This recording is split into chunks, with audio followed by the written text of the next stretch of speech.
এই চেয়ার এবং এই রুম আমাকে আল্লাহ আপনাদের ভোটের মাধ্যমে, আপনাদের মহব্বতের মাধ্যমে, আপনাদের অনেক প্রত্যাশা আমার উপর সেট করে দিয়ে আমাকে আপনারা এখানে পাঠিয়েছেন। আমি প্রথমেই শুরু করতে চাই, আমি শ্রদ্ধা জানাইতে চাই হাজার বছরের শ্রেষ্ঠ বাঙালি বঙ্গবন্ধু শেখ মুজিবুর রহমানের প্রতি, যার জন্ম না হইলে হয়তো আমি এমপি তো দূরের কথা, হয়তো চৌকিদার হয়ে তো জীবন কাটাইতে হইত। এটা দেশ যদি জন্মগ্রহণ না করত। আমি কৃতজ্ঞতা জানাই মাননীয় প্রধানমন্ত্রী জননেত্রী শেখ হাসিনা, যিনি আমার নেতা, আমার গার্ডিয়ান। উনি এই ধরনের একটি পরিবেশ, একটি ঐতিহাসিক পরিবেশ যদি তৈরি করার সুযোগ করে না দিতেন, তাহলে হয়তো এইরকম একটি অংশগ্রহণমূলক এবং উৎসবমুখর নির্বাচন হয়তো আমরা পাইতাম না। এটা আমি মনে করি জননেত্রী শেখ হাসিনার একটি ঐতিহাসিক সফলতা এইবারের নির্বাচন। গত পরশুদিন উনি একটা কথা বলেছেন, এটাই আমার কথা, যে আমরা যেন কোনোভাবে নৌকা এবং স্বতন্ত্র, এই আমাদের যারা কর্মী আছেন বা যারা যেভাবে আছেন, আমরা সবাই কিন্তু আওয়ামী লীগের প্রোডাক্ট। আমরা যেন নিজেদের মধ্যে দূরত্ব সৃষ্টি না করে, আমরা যেন অন্যদের যারা তাদেরকে সুযোগ করে না দিই, আমরা যেন আমাদের ঐক্যটা, কারণ সামনে আমাদের আরো নির্বাচন আসতেছে, এটা শুধু ধরে নিতে হবে 7 তারিখ পর্যন্ত। আমরা দুই ভাইয়ের মধ্যে নির্বাচন ছিল, আমাদের যিনি, আমি যার বিরুদ্ধে প্রতিদ্বন্দ্বিতা করছিলাম, অত্যন্ত সম্মানিত মানুষ, অত্যন্ত ভালো পরিবারের মানুষ, এবং আমার কাছে মনে হয়েছে যে উনি প্রতিদ্বন্দ্বিতা করাতে দেখেন কোনো সহিংসতা ছাড়াই, কোনো একটা মারামারি ছাড়াই কিন্তু আমরা এটা শেষ করতে পারছি। আমি ধন্যবাদ জানাচ্ছি প্রশাসনকে। এই প্রশাসনের মধ্যে আমরাই মনে 3 জন নতুন, আর সবাই মোটামুটি পুরাতন। আমি, ইউনো মহোদয় এবং ওসি মহোদয়, এই 3 জনই নতুন। আমাদেরকে পুরাই নতুন ঘুরে আনা হয়েছে। ওই এসিলেন, উনিও কি নতুন ছিলেন? আচ্ছা, আর 4 মাস হয়েছে। তো ওনাদের 3 জনকে আনা হয়েছিল নির্বাচনের জন্য, আর আমার নতুন আনা হয়েছে নির্বাচনের পরে উন্নয়নের জন্য। তো আমরা আশা করি 4 জন যারা আছি, কিন্তু আপনারা সবাই খুবই ইম্পর্টেন্ট। আপনাদেরকে ছাড়া ওই শ্বাসকষ্টের রোগীর যেভাবে ইনহেলার লাগে, আপনাদের এই প্রশাসনের সহযোগিতা ছাড়া আমাদের জনপ্রতিনিধি যারা, আমাদের ওই ইনহেলার নিয়ে চলতে হবে। আমার একটা বিশ্বাস যে আপনারা সহযোগিতা করবেন। আমরা হয়তো দেখেন, আমি এখানে ভাবতেছিলাম একটা জিনিস, যে জনপ্রতিনিধি যারা আমরা আছি, আমরা তো 5 বছর পরে পরীক্ষা দিয়ে ফেল করলে বাড়িতে, তারপরে তো কারো হার্টে প্রবলেম হবে, রিং লাগবে। কিন্তু প্রশাসন যারা আছেন তারা কিন্তু পাশ ফেল যাই হোক, ওনারা শুধু বদলি হয়ে চলে যাবেন। সুতরাং আপনাদেরকে বুঝতে হবে যে আমাদের দায় দায়িত্ব জনগণের প্রতি অনেক বেশি, কারণ আমরা একেবারে রাস্তায় নেমে যাব। আর আমাকে যারা নির্বাচনে সহযোগিতা করছেন, আমি আপনাদেরকে একটা কথা বলতে চাই, আপনারা কিন্তু ম্যাক্সিমাম 5 বছর ধরেই চিন্তা করেন, যদি আমাদের এমপি বানাইছেন এই কথা মনে করে, যদি মনে করেন যে বিরাট শক্তিশালী হয়ে গেছেন, তাহলে চাই না রাখেন যে 29-এ 5 বছর পরে কি 29 না, 29-এর পরে হয়তো আরেকজন নতুন এমপি আসলে পরে কিভাবে সহ্য করবেন, যদি আসেন কিভাবে সহ্য করবেন, এই মানসিকতা নিয়েই এই 5 বছর চালাইন। আর আমি এই 20 বছরে এমপি হওয়ার জন্য আসিনি, 5 বছরই আপনাদের জন্য এত কাজ করতে চাই যাতে সারা জীবন আপনাদের হৃদয়ে বসবাস করতে পারি, এইটার জন্যই আমি আসছি। আর বাকিটা আমার নসিবে জানে, আমার নেত্রী জানেন। আমার এমপি হওয়ার সার্থকতা কি জানেন? আপনারা এমন এক কাজ করে বসছেন যে আমি শপথ নেওয়ার পর যেদিন বঙ্গভবনে গেলাম, বঙ্গভবনে যাওয়ার পর বঙ্গভবনের মানুষের ভালোবাসা এত পাইছি আমি, যে একেবারে টপ টু বটম, যে মনে হয়েছে যে বঙ্গভবনে যারা বাংলাদেশের এইরকম কৃতি সন্তানরা ছিলেন সেদিন, আমার কাছে মনে হয়েছে সবাই মনে হয় সম্ভবত সোনারঘাট মাধবপুরের ভোটার, ইনক্লুডিং সব প্রশাসনের যারা ছিলেন তারাও, মানে সবাই এত খেয়াল করছেন আমাদের এই নির্বাচনকে, যে মনে হয়েছে যে প্রতিটা বক্তব্য ওনাদের মুখে আছে। তো এইটা আমাদের জন্য একটা বড় সম্মান, এবং এই সম্মান কিভাবে শক্তিতে রূপান্তরিত হইতেছে একটু খেয়াল করে দেখেন।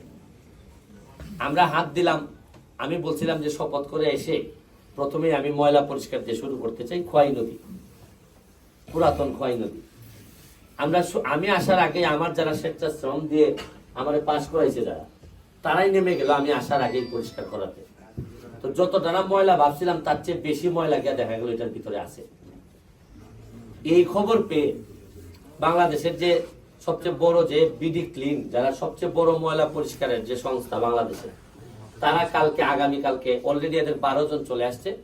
আগামীকালকে 650 লোকজন নিয়ে এরা সারাদিন কাজ করবে। আমরা এদেরকে ব্যাকআপ সাপোর্ট যেটা লাগে আমরা এদেরকে দিব। আমি মাননীয় ওসি মহোদয়কে বলবো যে আগামীকালকে যখন কাজ চলবে পুরোপুরি প্রোটেকশনের ব্যবস্থা, কারণ অনেক মানুষ এসে ভিড় করবে, এখানে মেশিন টেশিন চলবে, উনি যেন পর্যাপ্ত সিকিউরিটির ব্যবস্থা করেন। আমি এমপি হওয়াতে মাননীয় মন্ত্রী জুনায়েদ আহমেদ পলক, উনাকে একটা কথা খালি বলছিলাম যে আমার ইয়াংদের জন্য আপনার দরকার। উনি সাথে সাথে কনফার্ম করলেন যে 3 তারিখে আসবেন। তাড়াতাড়ি উনি উনার পিএসে ফোন দিয়ে বললেন যে সোনারগাঁতে কি কি দেয়া যায়, কি কি আছে দেখো। আমি বললাম আপনি তো সব দিয়ে দিচ্ছেন, এই আমার শ্বশুর বাড়িতে দিছি, এখানে 83 কোটি টাকা দিয়ে কি জানি একটা প্রজেক্ট করছেন। আমি কি জানি এই সময় তো আর আপনি জামাই তো এমপি ছিলেন না। তো এইবার আর যাই আছে, এইবার যা আছে আমি ফাইট করবো আমার শ্বশুর বাড়ির সাথে। সোনারঘাট না দিয়া এইবার রিসি হইতো না, এটা আমি আপনাদেরকে বলতে পারি। যুদ্ধের ময়দানে আমি অলরেডি নেমে গেছি। তবে আজকে যে জিনিসটাতে আমি কষ্ট পাইতেছি, আজকে প্রথম আমি আমার প্রশাসনের কর্মকর্তার সাথে বসছিলাম যে আসলে আমি এমপি হিসাবে কি পাবো, কি আছে, কি দেওয়ার মতো। যে হিসাব ওনারা আমাদের দিচ্ছেন তাতে দেখছি যে এই হিসাবে যদি আমি পাই বরাদ্দ, আগের মন্ত্রী এমপিরা যা পাইছেন, তাতে আমার হিসাবে দেখা যায় যে আমি সহ এই যারা যারা চেয়ারম্যান মেম্বার টেম্বার যারা আছেন সবাই ফেল হয়। কারণ হচ্ছে গিয়ে যে কাজ আর যে প্রত্যাশা মানুষের আর যে বরাদ্দ, আমি শুনলাম যে 80%-এর মধ্যে 20% পায় এক পার্টি। উপজেলা চেয়ারম্যান জিজ্ঞেস করলাম কত পান, উনি যেভাবে যা পান তাতেও ভাইস চেয়ারম্যান যা পান, আমি দেখছি যে আগে হাত তুলে সারেন্ডার করা ছাড়া আমি যে প্রত্যাশা নিয়ে আমরা ভোট চাই আর যে অনুদান আছে তাতে দেখি যে বেশিরভাগ নেতা, রানিং নেতা আমি সহ ফেল করার জন্য যথেষ্ট। মানে আমার আর কিছু করা লাগবে না, যদি আমার কাউরে পছন্দ না হয় আমি দেখছি যে খালি ওনার উপর সাইডে দিলেই হয়। তা আমি দেখলাম যে এখন কি করা লাগবে, এই বরাদ্দ দিয়া আমি দেখলাম যে 1 কোটি টাকা দিচ্ছেন আমার, কি এক বছরে মনে হয় পাই মুখী থাকি 1 কোটি। 1 কোটিতে আমার একলা রাস্তার খাম তো লইছে, কাবিটা কিতাকিতি নাম দেখলাম, তখন তো মিললে যেতে খায়।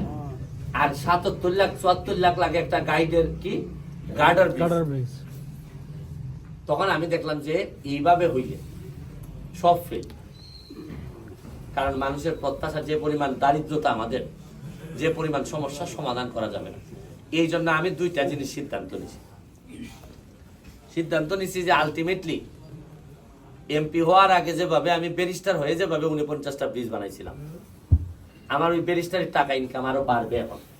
কারণ আমি তো এমপি, এখন এমপি আর ব্যারিস্টার হিসেবে আমার ইনকামটা বাড়বে। এখন আমি দেখতেছি আমার ইনকামের উপর প্রায় 95% ইনকামের উপর হাত দেওয়া ছাড়া আমি সোনারঘাট মাধবপুরে আগায় নিতে পারবো না।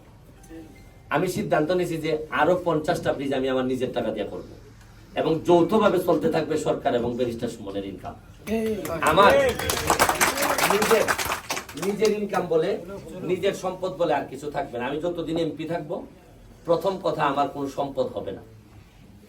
আপনারা 9.5 লাখ টাকা আমি হলফনামায় দিছিলাম, আপনারা আগামী 5 বছর পরে যদি আমার খায়েশ থাকে আপনারা চেক করে দেখেন যে আমি হলফনামায় কত টাকা আমি দিই। কারণ আমি চিন্তা করে দেখছি যে আমার সর্বস্ব না দিলে, খালি সরকারের পিছনে ঘুরলে আমি আমার এলাকায় আগে নিতে পারবো। আমার অনেকগুলা ব্রিজ বাকি, তারপর ইয়াং সোসাইটি বাকি, ইয়াংদেরকে চাকরি দেওয়া, ইয়াংদেরকে কাজে লাগানো, তার উপর আবার আরেকটা মাথা খরার উপরে মরার উপরে খরার গা হইছে মাদক, ইয়াং সোসাইটি তো শেষ। আমি এই বিষয়ে আপনাদের যারা প্রশাসনের সাথে আজকে আমি একটা ক্লিয়ার করতে চাই একটা কথা। আপনারা আগে কি হয়েছে না হয়েছে জানি না, এখন থেকে আপনারা প্রশাসন টোটালি ফ্রি। আপনাদেরকে কেউ রাজনৈতিকভাবে কোনো ধরনের প্রভাব, মাননীয় এমপি মহোদয় থেকে শুরু করে অথবা তার আপন মানুষ দাবি করেন, এরকম কেউ আপনাদেরকে কোনো ধরনের প্রভাব খাটাবে না। আমি এটা নিশ্চিত করব। প্রয়োজনে আমি এমপি পদ রিজাইন করব, তারপরও প্রশাসনের উপর কেউ প্রভাব খাটাইতে পারবেন না। আমার হোক, আমার আপন মামাও যদি হয়, চাচাও যদি হয়, আমার পিএর যদি হয়, এপিএর যদি হয়, যদি আমার কোন লোকের কারণে আপনারা আমারে জিজ্ঞেস না করে কোন ধরনের কোন সুবিধা দিতে যান, তাহলে আল্লাহর রাস্তায় আমাকে একটু জিজ্ঞেস করবেন। এক, প্রশাসন ছাড়া আমাদের উপরেও যাওয়ার কোনো সুযোগ নাই। দুই, প্রশাসনকে আমি পুরা স্বাধীনতা দিচ্ছি, তবে আপনাদেরকে আমার একটা অনুরোধ, আপনাদের জন্য আমি আমার সর্বোচ্চ দিব যতদিন পর্যন্ত আপনারা এলাকার উন্নয়নে কাজ করবেন। আবার আপনারা যদি আমার উন্নয়ন বিরোধী কোনো কাজ করেন, তাতেও আমি কিন্তু আপনাদের জন্য সর্বোচ্চ দূরে যাব। আমার যে সব জায়গায় যাওয়া লাগে, আমি আপনারা আমাকে ব্যক্তিগতভাবে যদি ভালো না বাসেন, সম্মান না দেন, আমি কোনোদিন আপনাদের বিরোধিতা করব না। আমার সাথে আপনাদের ব্যক্তিগত সম্পর্ক যাই থাকুক, আপনারা কেউ সচিব হবেন, কেউ এসপি হবেন, আপনাদের সাথে আমার পরবর্তীতে দেখা হবে। কিন্তু আপনাদেরকে একটা কথা বলে যে আপনি যাতে আপনার মতামতটা দিতে পারেন, এই জন্য আমি যুদ্ধ করব যাতে আপনার মতামত দিতে পারেন। তার মানে না আমি আপনার সাথে একমত, কিন্তু আপনি যাতে মতামতটা দিতে পারেন। প্রশাসন, আমার একটা বিশ্বাস, এখানে আমার বাম পাশে যারা আছেন তারা চাইলে সোনারঘাট, মাধবপুরের, বিশেষ করে আপনারা তো সোনারঘাটের দায়িত্বে, ইতিহাস বদলানোর যে পথ আমি নিছি, এর মধ্যে আপনারা সবচেয়ে ভালো ভূমিকা রাখতে পারবেন। আর বিশেষ করে একটা গুরুত্বপূর্ণ জায়গা, এটা হচ্ছে থানা। আমি সম্মানিত ওসি মহোদয়কে বলি, আপনার থানাকে আপনার বাড়ি মনে করে পরিষ্কার করবেন, থানা মনে করে না। আপনি যত পরিষ্কার থাকবেন, আমরা তত পরিষ্কার থাকবো। থানার মধ্যে যে কমপ্লেন গুলো আসতেছে, কেউ কেউ নাকি এখানে বাড়ি ঘর বানাই ফেলছে। থানাতে আমি, আমার যারা লোক আছেন, আপনাদেরকে বলবো যে ফরজ ছাড়া যাবেন না। কোনো ওয়াজিব আর নফলে যাওয়ার দরকার নাই থানায়। যদি ফরজ হয় আপনি যাবেন। থানার মধ্যে এক্সট্রা লোক কোনোভাবেই, আমি মাননীয় ওসি মহোদয়কে বলবো, আপনার যে ওয়েট আছে, আপনি চাইলে সোনারঘাটের একটা বড় পরিবর্তন আপনি আনতে পারবেন। এটা আপনার চাওয়ার উপর নির্ভর করবে। আপনি যা ব্যাকআপ লাগে আমারে বলবেন। যদি সরকারিভাবে কাভার না হয়, আমি আমার ব্যক্তিগত পকেটে হাত দিয়ে হইল যে জায়গায় যা লাগে, আমি মাননীয় স্বরাষ্ট্রমন্ত্রী মহোদয়ের সাথে দেখা করব। আমাদের মনে হয় কি লাগবে, কি জানি বলে একটা সাপ যে হয়, ফারি সাতচরিতে আছে, তারপর হচ্ছে আমাদের রানীগাঁও, না বলতেছি লাগে, সাতচরিতে লাগে, রানীগাঁও লাগে। আর 5 নম্বর লাগে। আপনার যার ব্যাপারে আপনার যে ধরনের সহযোগিতা লাগে, যে জায়গা থেকে লাগে, আপনি নিবেন। কারণ সোনারঘাট মাধবপুরের ছোট একটা ঘটনা যদি অন্যায়ভাবে ঘটে, আর এটা যদি ভাইরাল হয়, তাহলে এমপি হিসাবে আমার কি মাপ চাই আসতে হবে। কিছুদিন আগে একটা ঘটনা ঘটাইছেন আপনারা বিশ্বনাথের লোকজনের সাথে, রানীগাঁও। কারণ আমার বিপদ দুইটা, একটা হলো এমপি ক্যান্ডিডেট আমি, আর একটা হলো এই বাগানের মালিক আমার ভাই। অথচ সম্মান হানির জন্য এখানে যে যেভাবে পারে আমারে, আপনারা তো জানেন যে আমারে বিদ্যুৎ করতে কত সুবিধা হয়। কালকে বিমান বাংলাদেশ এয়ারলাইন্সের বাংলাদেশ এয়ারলাইন্সের বিমান গেছে দেরিতে, 4-5 ঘন্টা দেরিতে গেছে। এর মধ্যে সোনারঘাটের লোক একজন যাত্রী ছিলেন, ওই আপনার সিলেটের কোন নেতা, উনি গিয়া বললেন যে এই দেখেন আপনার এলাকার লোককে 4টা ভাত খাওয়াই দিছে, আপনি তো কোনো খাবেন না। অথচ মনে হইতেছে যে আমি বুঝি বিমানমন্ত্রী। আমি কি বিমানমন্ত্রী? বিমান কোন সময় যায় না যায়, আমি 8 লক্ষ লোক নিয়ে তো আমার জীবন প্রাণী অবস্থা। এইখান থেকে এরা দেখলাম 1 মিলিয়ন ভিউ, সে কইতেছে দেখো তোমার এলাকার লোক খাওয়াই দিছি, তুমি কি করলা, এইসব কইতেছে। আমি কই জানিও না, কিছু না, আমি বিমানের দায়িত্বও না, হ্যাঁ আমি কোনো দায়িত্ব না। আমার উপর আপনারা দেখবেন ভিডিও ভাইরাল হইতেছে যে আমার কোনো দোষও না, কিন্তু বিমানের প্লেন কেন দেরিতে গেল। এর মধ্যে সোনারঘাটের একজন লোক আছে, সে 4টা ভাত খাই আইসা কইতেছে হ্যাঁ উনি তো ফোন ধরে না। এখন আমার গেল তো, এই হচ্ছে কি আমার বাস্তবতা। আপনারা যাই করেন না কেন, আমাকে একেবারে মানুষ এত প্রত্যাশা সারা বাংলাদেশের মানুষের সোনারঘাট মাধবপুরের উপর, তবে আবার সুবিধাও পাবেন। আমার একটা বিশ্বাস, আমি এই প্রথম মনে হয় এমপি হিসাবে এই আজকে থেকে সিদ্ধান্ত নিলাম যে আমাকে তদবির করা লাগবে। আমি জীবনে কোনদিন তদবির করিনি। কারণ হচ্ছে কি, আপনাদের যারা আমাদের চেয়ারম্যান, মেম্বার, উপজেলা চেয়ারম্যান সহ নেতৃবৃন্দ, মেয়র সহ আছেন, আপনাদেরকে বাঁচাইতে গেলেও আমার তদবির করা লাগবে। কারণ আপনাদেরকে আইন যদি আমি কাজ দিতে না পারি, আপনারা কোনোদিন সফল হইতে পারবেন না। এখন টাকাই আছে 20 লাখ, সব বাইকটা নিবেন কত কাজের জন্য? আর যদি টাকা এখানে আসে 2 কোটি, তাহলে তো অন্তত কিছুটা অন্তত এলাকা ইউনিয়নটার যেভাবে কথা দিছিলেন এইভাবে পারবেন। আমি এখানে কালেঙ্গাতে যিনি আছেন কৃষি কর্মকর্তা আজকে উপস্থিত নাই। 2টা কাজ আমাদের করতে হবে। এটা হচ্ছে কি, আপনারা সরকারি ভাবে যদি বাধ্য না হন তাহলে কাঠের গাছ আর লাগাবেন না। ইউক্যালিপটাস আর যে কাঠের গাছ যেগুলো আমাদের পরিবেশের যেটা 12টা বাজাইতেছে, এই গাছ আর লাগানো যাবে না। যদি সরকারি কোনো প্রজ্ঞাপন থাকে এগুলো তো আলাদা, এগুলো আমার কোনো বাধা নাই। কিন্তু ব্যক্তিগতভাবে আপনারা অফিসিয়ালি আর কোনো কাঠের গাছ লাগাবেন না। আপনারা এটা দরকার হলে আমি আমার পার্সোনাল ফান্ড থেকে দিব, সারা এলাকায় খালি ফলের গাছ লাগবে, ঔষধি গাছ, ফলের গাছ। মানে সোনারঘাট মাধবপুরে মানুষ, বাইরে থেকে মানুষ ঢুকলে মনে করবে যে এই জায়গাতে আসলে কিছু ফল টল খাইয়া যাওয়া যায়, এটা ভালো মানুষের জায়গা। আপনারা এখন থেকে আর কোনো ধরনের কাঠের গাছ এলাও করবেন না। সরকারি ভাবে যদি হয় এটা আলাদা, এটা তো আমার কোনো ফাংশন না। আর এই জায়গাগুলাতে স্থলাভিষিক্ত করবেন ফলের গাছ দিয়ে, যা যা লাগে যেভাবে যেটা লাগে এটা আমি আপনাদেরকে হেল্প করব। আর কৃষি কর্মকর্তার সাথে আমি বসবো, আমাদের কৃষি প্রধান, আচ্ছা উনি আসলে পরে আমি আপনার সাথে আবার বসবো, বসে আপনারা আমাকে ব্রিফ করবেন যে আপনারা পার্সোনালি আমার সাথে বসবেন, এটা মহা গুরুত্বপূর্ণ। আর একটা হচ্ছে কি, আপনারা কেউ এই বিষয়ে খুব বেশি কথা বলেন নাই, আমি আশ্চর্য হয়েছি। সবচেয়ে বাজে অবস্থা হচ্ছে কি হাসপাতালে। আপনারা, আমার মনে হয়েছে যে হাসপাতালের ব্যাপারে আপনারা যতটা কষ্ট পাইতেছেন তার চেয়ে বেশি ম্যানেজড হয়ে গেছেন মনে হয়। এই জন্য একটা লোকও হাসপাতালের ব্যাপারে, হ্যাঁ, হাসপাতালে আমি আপনাদেরকে একটা কথা বলবো, যিনি দায়িত্বে আছেন উনি সোনারঘাটের কৃতি সন্তান, আমাদের মুজাম্মেল ভাই, আমার 1 বছরের বড়, ডিসি স্কুলের সন্তান। আমি মুজাম্মেল ভাইকে বলবো যে আপনি আগামী 3 মাসের মধ্যে হাসপাতালের চেহারা বদলাবেন। আপনার যা যা লাগে, আপনার ব্যাকআপ যা যা লাগে আমি চেষ্টা করবো আপনারা দেয়ার। আর যদি 3 মাসের ভিতর আপনি চেঞ্জ করতে না পারেন তাহলে আমরা এই দায়িত্ব নিয়ে চেঞ্জ করতে হবে। আর বিশেষ করে আমরা চাই না যে এটা ব্যক্তিগতভাবে দায়িত্ব নিয়ে চেঞ্জ করা। যেহেতু আপনি এই এলাকার, আপনাকে এখানে জানা যাওয়া আপনার হবে, সুতরাং আপনি সম্মানের সাথে, সফলতার সাথে, আমি চাই আপনার যেন সম্মানের সাথে আপনি কাজ করে এখানে এমন একটা ইতিহাস তৈরি করবেন যে মানুষ যেন হাসপাতাল নাম নিলে মোজাম্মেল ভাই নাম আসে। এটা আমি আপনার কাছে অনুরোধ জানাচ্ছি। আর হচ্ছে কি, আর যারা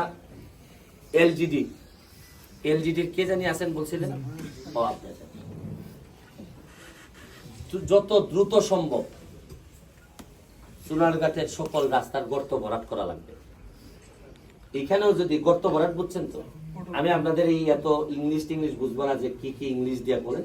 আমি যেটা বুঝতে চাই যে সোনারঘাটে কোনো গর্ত থাকবে না, কারণ গর্তগুলা আমার অভিজ্ঞতায় প্রথমে ছোট গর্ত হয়, এরপরে দেখা যায় আর কেউ কোনো গর্ত ভরাট করে না, যার কারণে 1 মাস পরে হয় কত, এত বড়। এরপরে একটা বৃষ্টি খাইলে পরে হয় এত বড়। আমার কেন জানি মনে হয় যে কন্ট্রাক্টররা রেডি থাকে যে কোনদিন তাড়াতাড়ি ভাঙতো রাস্তাটা। আমি একটা ছবি দেখছিলাম যে একটা লোক দুর্ভিক্ষে পড়তে পড়তে মরার কিছুক্ষণ আর বাকি, আর ওইদিকে শকুন ওয়েট করতেছে যে তাই মরতা। আমাদের রাস্তাগুলা কেমন জানি, আমি যে জায়গায় নক করতে হয় আপনাদের জন্য, আপনাদেরকে ব্যাকআপ দেওয়ার জন্য আমি করব, কিন্তু দ্রুত কিভাবে আপনি রাস্তার গর্ত ভরাট করবেন। কারণ রাস্তার গর্ত ভরাট করলে হয় কি, রাস্তাটা মিনিমাম 3 মাস আরো একটু দীর্ঘস্থায়ী হয়। আর পুরা রাস্তা ভেঙে গেলে, কারণ আমি কোনোভাবে এটা এলাও করব না যে টমটমার সিএনজি দিয়ে মানুষ যাবে, গর্তের মধ্যে পয়রা কোমরে ব্যথা পাবে, আর আমার বাপসা তুলে গালাগালি করবে, এমপির বাপসা তুলে গালাগালি করবে। এটা অন্যদের বাপসা তুলে গালি গালাজ করলে তারা যদি সহ্য হয়, কিন্তু আমি সহ্য করবো না। এটা সিএনজিও শেষ, টমটমও শেষ, চাক্কা শেষ। এটা যত দ্রুত সম্ভব ব্যবস্থা গ্রহণ করতে হবে। পল্লী বিদ্যুতের একটা প্রভাব আসছে যে আমরা পৌরসভার মধ্যে গ্রামের বিদ্যুৎ ব্যবহার করি। এটার ব্যাপারে বসে পল্লী বিদ্যুতের বিষয়ে আরো অনেক কাজ আছে, এটা বসে আমাকে আরো কাজ করতে হবে। আমি অলরেডি খবর নেওয়া শুরু করছি যে কেন পল্লী বিদ্যুৎ, আমাদের ক্ষেত্রে দেখা যায় খালি বাতাস শুরু এবার আগে কারেন্ট যায় না, আর এলাকাত গ্রামও কারেন্ট গেলে 3 দিনের আগে আয় না। আর কারেন্ট টাকা খালি হইল গিয়া উপজেলা চেয়ারম্যান সাহেবের বাড়ি, মেয়র সাহেবের বাড়ি আর আমার বাড়ি। তোমার নাই নি? তোমার নাই। এটা প্রস্তাবনা জিএম বরাবর আছে। আমরা ওই পৌরসভার ভিতরে যারা আছে প্রত্যেকটা গ্রামে পৌরসভার ভিতরে আনার জন্য প্রস্তাবনা দেওয়া ওই আমাদের। ঠিক আছে, এটা এখন আপনারা আশা করি বুঝতে পারতেছেন যে আমরা কতটা সিরিয়াস এটার বিষয়ে। উনি তো বলছেই। আর যারা যারা আছেন তাদের সাথে আমি আবার পার্সোনালি বসবো। আমি বক্তব্য শেষ করবো, অনেক লাঞ্চের সময় হয়ে গেছে। আমি আবারও আমাদের ইয়নো মহোদয়কে, উনি অত্যন্ত ভালো মনের মানুষ, আমার চেয়ে বয়সে অনেক কম হবেন, প্রেসিডেন্টও আমার চেয়ে বয়সে অনেক কম হবেন। আমি ওনাদের সহযোগিতা কামনা করতেছি। আপনারা আপনাদেরকে সাথে করে নিয়ে একটা সুন্দর সোনারঘাট আমরা তৈরি করতে চাই। এখানে আমার মাননীয় উপজেলা চেয়ারম্যান সাহেব আছেন। উপজেলা চেয়ারম্যান সাহেবের কেউ আমি বলবো যে আমরা সবাই মিলে যে সোনারঘাট আপনি দেখতে চাইছিলেন, এই সোনারঘাটটা আমরা বানাইতে চাই। এখানে মাননীয় মেয়র মহোদয় আছে, মেয়র মহোদয়কে বলবো যে আপনি আপনাদের যা যা লাগে আমি ব্যাক করব, কিন্তু আপনাকে আরো বেশি সচেতন হইতে হবে, সতর্ক হইতে হবে। কারণ আপনি যে কালকে আমারে এই ময়লাতে নামাবেন, আমি যে নামবো এই বিডি ক্লিনের সাথে, এটা কিন্তু কাজটা আপনার ছিল। আশা করি আপনিও কালকে একটা হাফ প্যান্ট পরে বা ফুল প্যান্ট পরে একসাথে আশা করি নামবো। আর যদি না নামেন তাইলে জনগণ তো নামবে, সময় আসতেছে না। আশা করি এটা আমি আর আমাদের যা হবে পরিষ্কার হবে, জনগণের মুখামুখি হওয়ার সাহস আমার আছে। আর যে কোনো সময় চেয়ার সাইডা দেওয়ারও সাহসও আমার আছে। সুতরাং বাঁচলে সেরকম ভাবে বাঁচতে চাই, বঙ্গবন্ধুর সোনার বাংলা খালি মুখে মুখে না, এবং প্রকৃত অর্থে জননেত্রী শেখ হাসিনার একটা প্রকৃত সোনারঘাট মাধবপুর বঙ্গবন্ধুর সোনার বাংলা আমি উপহার দিতে চাই। এবং দুঃখের বিষয়, একটা কথা না বললেই না, আমি মহান সংসদে এই কথাটা বলবো, আপনাদেরকে আগে বলে যাই। এই 50 বছর ধরে আওয়ামী লীগ এখানে ক্ষমতায়, এত এমপি মন্ত্রী হইলেন আওয়ামী লীগের, এখন পর্যন্ত একটা বঙ্গবন্ধুর নামে কোন বড় স্থাপনা আমাদের সোনারঘাট মাধবপুরে স্থাপিত করে। অথচ কোথায় কোথায় আওয়ামী লীগ আর নৌকা, এত নেতা আমরা বানাইলাম, আমি সহ, এটার দায় আমিও রাখতে পারি না। তবে আমি যাওয়ার আগে সোনারঘাট মাধবপুরে কোন এক জায়গায় বঙ্গবন্ধুর নামে এমন একটা কিছু করে যাবো, যাতে মানুষ অন্তত সোনারঘাট মাধবপুরে আমাদের ব্যক্তি বাপের নামে হয়েছে, কিন্তু বঙ্গবন্ধুর নামে কিছু হয়নি। এইটা আমি প্রথম প্রমাণ দিয়ে যেতে চাই। প্রয়োজনে যে জায়গায় নক করা লাগে নক করবো, তাও সবচেয়ে বড় ব্রিজ, সবচেয়ে বড় কোন একটা স্থাপনা হবে সোনারঘাট মাধবপুরে, যেটা বঙ্গবন্ধুর নামে, যেভাবে বঙ্গবন্ধু ব্রিজ হয়েছে এইভাবে নেত্রী এটা উদ্বোধন করামো, যে দেখাইমো নেত্রী 50 বছরে যেটা পারে নাই আমি 5 বছরে বঙ্গবন্ধু জায়গায়। আমি আরেকটা কথা বলে যাই, আমি আওয়ামী লীগ এবং নৌকারে এমন জায়গায় নিয়ে যাব, কথা দিয়ে যাচ্ছি, রেকর্ড রাখেন। আর কোনোদিন সোনারঘাট মাধবপুরের মাটিতে কেউ আর নৌকার বিরুদ্ধে গিয়ে স্বতন্ত্র পাস করতে পারবে না। যেটা আমি পারছি এটা আর কেউ পাস করতে পারবে না। আমি এমন জায়গায় নৌকারে এবং আওয়ামী লীগকে নিয়ে যেতে চাই, কারণ আমি আজ এইবার পাস করছি, আমার যতটা না যোগ্যতা তার চেয়ে অন্যান্য যারা ফেল করছেন তাদেরও যোগ্যতা ছিল বেশি। আমি আপনাদেরকে আবারও আপনাদেরকে যে সব সমস্যা আছে, আজকে তো উন্নয়নের কোনো কথাই থাকার কথা না, আজকে শুধু পরিচিত হওয়ার কথা। আমাদের উপজেলা চেয়ারম্যান মহোদয় বলছেন, তারপরেও কিছু জিনিস তো আইসা যায়, কারণ কষ্টের কারণে আইসা যায়। আরেকটা বিষয় হচ্ছে গিয়ে লাস্ট কথা, আমাদের যে বীর মুক্তিযোদ্ধাগণ যারা আছেন তারা বেশিরভাগই বয়স্ক, তারা হয়তো 8, 10, 15, 20 বছর আমরা পাবো তাদেরকে।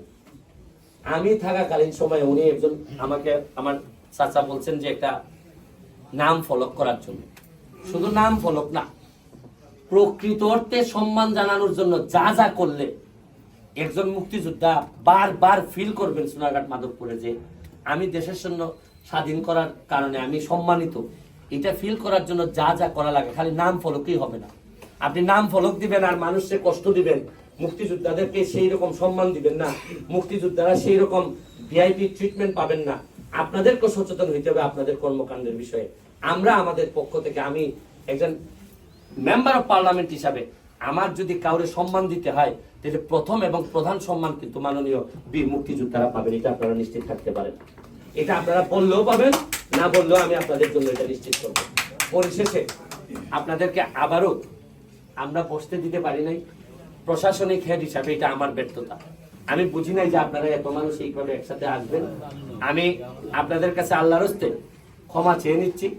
আবারও আমি নতুন মানুষ, আমার কোনো কাজকর্মে কথায় আপনারা যদি কষ্ট পান আমারে বলবেন। আমার আর এমপি সাহেব ডাকার কোনো দরকার নাই।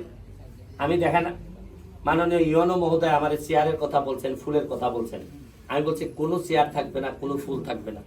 এই কিন্তু সোনারঘাট মাধবপুরের যাত্রা শুরু হইলো চেয়ার বেসড আর কোনো রাজনীতি বা মানব সেবা সমাজ সেবা হবে না।